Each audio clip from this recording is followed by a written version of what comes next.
नमस्कार, AMK न्यूजमध्ये सरसे स्वागत आहे. चला तर मग पाहू आजची विस्तारित बातमी. धनगर ST अनुसूचित जमाती आरक्षण अंमलबजावणी करण्यासाठी एक दिवसीय धरणे आंदोलन नांदेड महात्मा फुले ITI चौकात नांदेड. AMK news Nanded. आम्ही 2014 पासून सक्रिय आंदोलनं आम्ही करतोय आणि आमची नव्याने समावेशाची मागणी नाही आहे.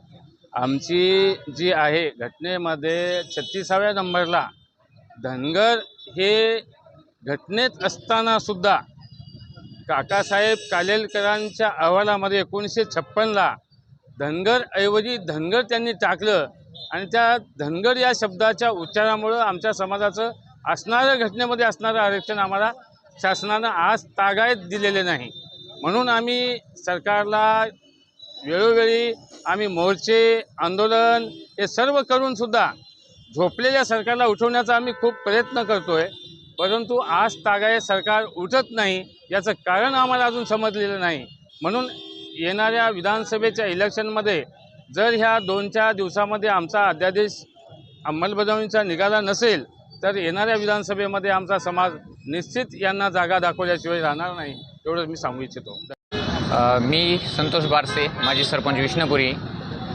आज डॉक्टर बाबासाहेब आंबेडकर यांनी धनगर जमातीला STमध्ये आरक्षण दिलेलं आहे. संविधानामध्ये आम्हाला आरक्षण आहे. आज आम्ही 2 ऑक्टोबर महात्मा गांधीजी यांच्या जयंतीनिमित्त जसा त्यांनी सत्यासाठी आग्रह केला होता आणि ही सत्य गोष्ट आहे की आम्हाला STमध्ये आरक्षण आहे, त्यामुळे आमचा सत्यासाठी आग्रह आहे. त्यामुळे आज आमचा सत्याग्रह मोर्चा इथं नांदेडमध्ये घेत आहेत.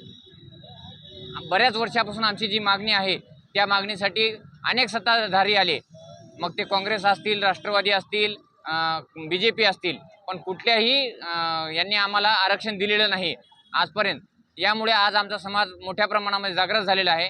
आणि जर तुम्ही आमच्या समाजाला जर STच्या आरक्षणाची अंमलबजावणी करत नसाल तर याचे पडसाद येणाऱ्या विधानसभेमध्ये सरकारला निश्चित भोगावं लागतील आणि प्रत्येक पक्षाला पण हे करावं लागेल. आणि आमची ST बांधवांना आमची विनंती आहे की यासाठी जो कोणी तुमचा नेता म्हणून झिरवळांना तुम्ही हे करता, आजपर्यंत 45 जाती आहेत STमध्ये. त्या 45 जातीपैकी फक्त 5-6 जाती अशा आहेत की ज्यांनी याचा लाभ घेतात. आज झिरवळांनी त्या उरलेल्या जातींसाठी न्याय दिलेला नाही तर हे बाकीच्यांना न्याय देतील का? धनगर समाज ज्यावेळेस STमध्ये येईल आम्ही सर्व जातीसाठी लढू आणि सर्व जातींना आम्ही आरक्षणाचा प्रयत्न देऊ. एवढी आमची सरकारला सुद्धा आमचा इशारा आहे की त्वरित याची अंमलबजावणी करावी आणि आम्हाला न्याय देण्यात यावा. जिल्हा अध्यक्ष म्हणून मंगलताई साखरे नांदेडची बोलते.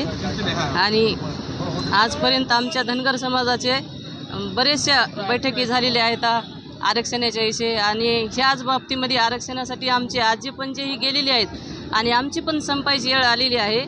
आणि आता आम्ही येणाऱ्या विधानसभेला आम्ही बऱ्याच आमच्या बैठकी घेतलेल्या आहेत. आजपर्यंत आमचा धनगर समाज एक नव्हता, पण आजपर्यंत आमचा धनगर समाज पूर्ण एक झालेला आहे. आणि आता आम्ही याच्यावर विचारच करणार की आम्ही मतदान कोणाला करायचं काय नाही ते आम्ही नंतर तुम्हाला जागा दाखवून देऊया. आम्हाला आमचं आरक्षण मिळालंच पाहिजे. आणि आमचं जर घर पाडून जर आरक्षण जर दुसऱ्याला देत असतील तर मी पण स्त्री बोलते, आम्ही गुन्ह्यानं बसतील का? आम्ही घर उद्ध्वस्त करतील लोकांचे. आम्हाला जर आरक्षण नाही दिलं तर आमचं आरक्षण आम्हाला मिळालंच पाहिजे. कोकणे प्रशांत प्रभू. माननीय मुख्यमंत्र्यांनी जे धनगर एक आहेत आणि त्यांना STच्या आरक्षणाच्या अंमलबजावणीसाठी प्रमाणपत्र वितरित करण्यासाठी जो GR काढला जाणार आहे त्या GRच्या ड्राफ्टिंगच्या कमिटीचा मी महाराष्ट्रातल्या 5 मेंबरपैकी मी एक सदस्य आहे. आमच्या समितीमध्ये संबंधित विभागाच्या वेगवेगळ्या विभागाचे 4 प्रधान सचिव आहेत, महाराष्ट्राचे ॲडव्होकेट जनरल आहेत. आणि आमची मीटिंग मी जवळपास 15 दिवसापासून मंत्रालयातच होतो. या विषयावर आमचे वडील प्राध्यापक प्रभूजी कोकणे 1982 पासून ऑल इंडिया धनगर समाज महासंघ च्या खाली ॲडव्होकेट गुंडेरावजी बनसोडे वगैरे हे काम करत आहेत. त्याचं हे फलित मी समजतो. आणि पण तसा आदेश दिला GR काढायसाठी. आम्हाला लिमिटेशन दिलेली होती 8 दिवसाची. आम्ही 30 तारखेपर्यंत आम्ही GRचा जो ड्राफ्ट आहे तो जवळपास फायनलाईज करून सरकारकडे सुपूर्द केलेला आहे.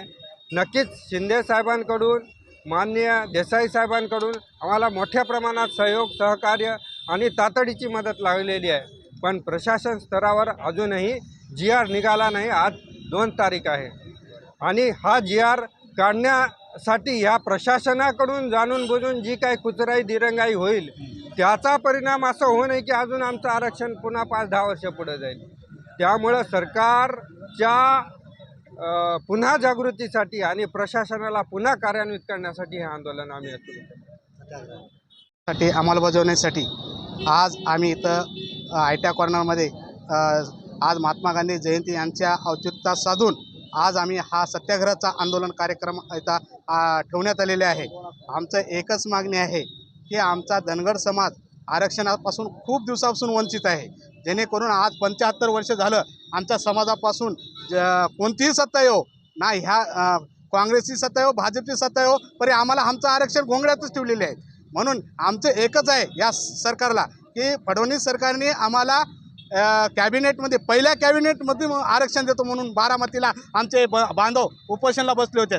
त्यावेळेस त्यांनी उपोषण पहिल्या कॅबिनेट गेले, 1000 कॅबिनेट गेले, सत्ता पण आता संपायला आली, म्हणजे दुसरी निवडणुका लागली तरी आम्हाला आरक्षणापासून वंचितच ठेवत आहे. म्हणजे याचा अर्थ आम्हाला घोंगड्यामध्ये जसं आमचं समाज आहे शांत संयमी ते आमचं बघत आहे. जेणेकरून हा समाज आमचा जर एखादा रस्त्यावर आणि उग्र आंदोलन करण्याचा मार्ग असेल तर ते सर्व जबाबदारी शासन राहील याची दक्षता आहे. आणि विशेष म्हणजे आमचा आदिवासी समाज आहे ते देखील आमचे बांधव आहेत. ते काय आम्ही विरोध करत नाही, त्यांना आरक्षण त्यांच्या पद्धतीनं त्यांचं आरक्षण आहे ते आम्ही त्यांचं हिसकावून घेण्याचा आम्ही बघतच नाही. आम्हाला आमचं आरक्षण बाबासाहेब आंबेडकरांनी घटनेमध्ये 36व्या कलमामध्ये STचं आरक्षणामध्ये आहे ऑलरेडी 36मध्ये कलममध्ये. तरी आम्हाला आरक्षणाची अंमलबजावणी करा. नवीन आरक्षण आम्ही मागत नाही की जेणेकरून आम्हाला नवीन आरक्षण पाहिजे असं आम्ही काहीच मागत नाही. की सरकारला एकच विनंती करत आहे, आमचं जे आरक्षण आहे ते सरकारनं आम्हाला अंमलबजावणी करावी, आमच्या लेकराला सर्टिफिकेट द्यावी, सगळ्यांना अशीच विनंती आहे. आणि जर येणारा काळ जर हे सरकार जर आमची दखल घेत नसेल तर येणारा काळ हे समाजाला आम्ही जे आता विधानसभा असो, लोकसभा असो, पोटनिवडणुका ह्याला आम्ही धडा शिकवल्याशिवाय राहणार नाही ही आमच्या समाजाच्या वतीनं मी सांगतो.